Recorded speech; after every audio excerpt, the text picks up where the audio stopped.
Hi everyone, I got this yam from the market and I'm so happy and excited. And today I'll be showing you the simplest and the tastiest way of having yam.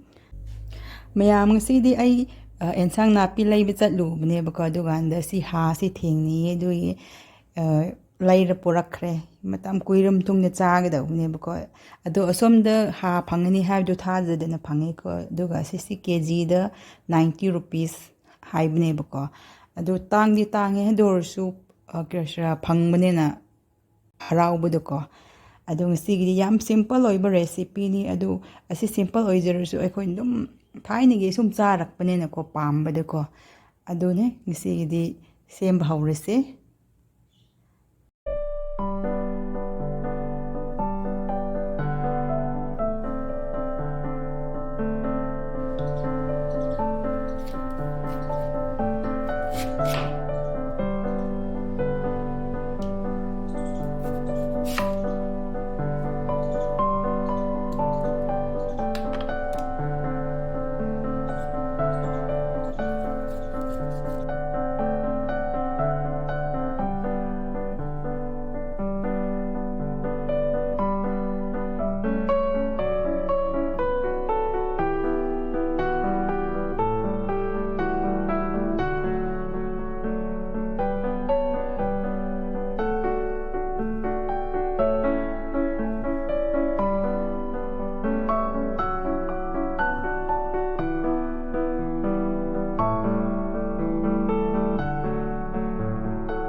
Now it's time to enjoy.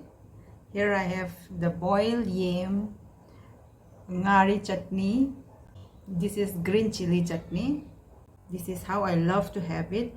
You can prepare yam in many ways, like in curry with dry meat and all you can prepare. But today I'll have it like this, plain boiled yam.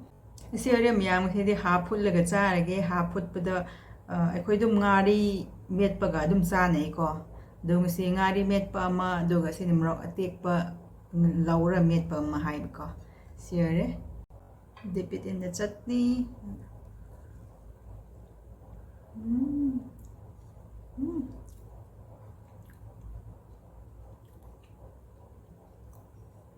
How do loi sa da ko re.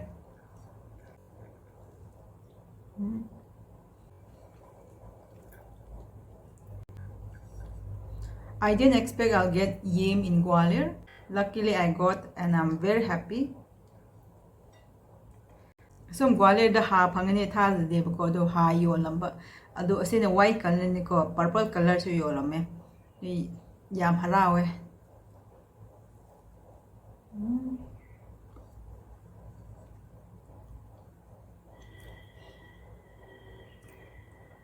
Some ngari met pa chap si yam paknabne ko.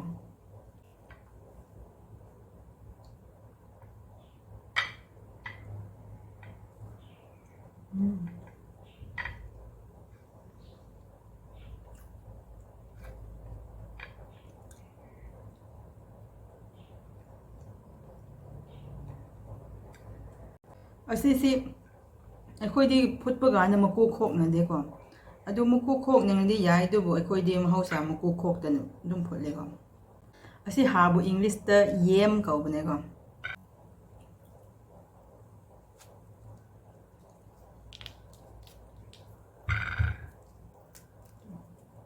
si maku manaki asi maku first maku la thore na ko dum manaki akra kantak ta du so ha we de magya.